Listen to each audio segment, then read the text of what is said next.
Good evening, Chair. Good evening, everybody. My name is Robert Gentile. I'm the president of the Quinte Region Landlords Association. We have approximately 300 members representing roughly 2,000 residential housing units in the Quinte area. I have to say it's very exciting to be here today to see the wheels of progress, because I can remember the days when you built a house in Belleville, the city made you sign an affidavit saying you would not put in a basement apartment. So this is night and day difference, and this is really what we need here now. It's really nice to see the city is making progress in helping to address our housing crisis. I want to say that our association has attended and participated in the last two homeless housing summits that the city has put on. We sit on the Quinte West Action Table for Housing, so we are quite involved in the community trying to participate and help with solving the housing crisis. I definitely want to congratulate the city and Andrew and the planning department for making this headway. And we definitely share the concerns that the citizens have raised. Most of our members, some of which are in the room today, are local to the Quinte area. We live here, we work here, we have our investment properties here. We do share concerns about out-of-town investors who do not have any stake in our community whatsoever, coming into the area and operating slum properties, don't care about parking, don't care about property standards. So these are issues that need to be balanced.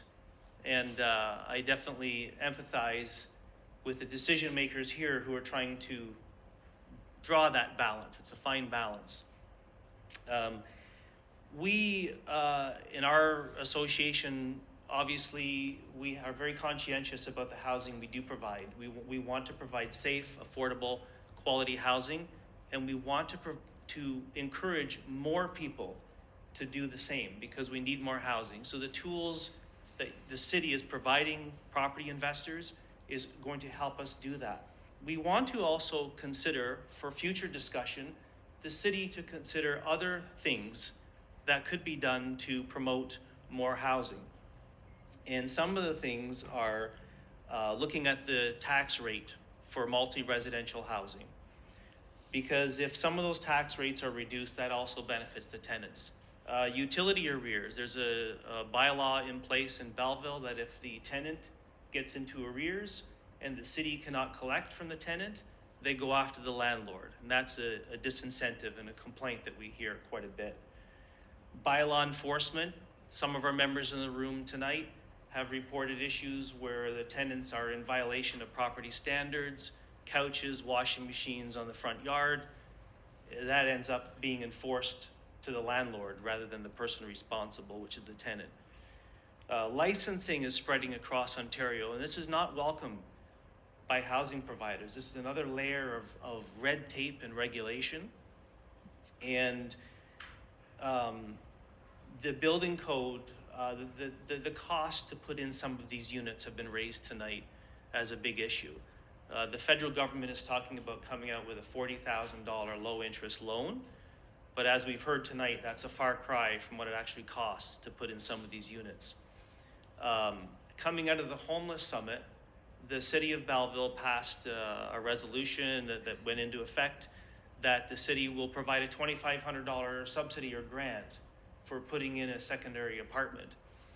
Well, we looked into that a few months ago, only to be told by city staff that money, there was no funding for that, and there was only 2 intakes.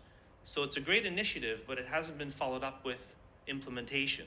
So something's gone wrong there. So anything the city can do with low interest loans, provide incentives for the cost, would be helpful.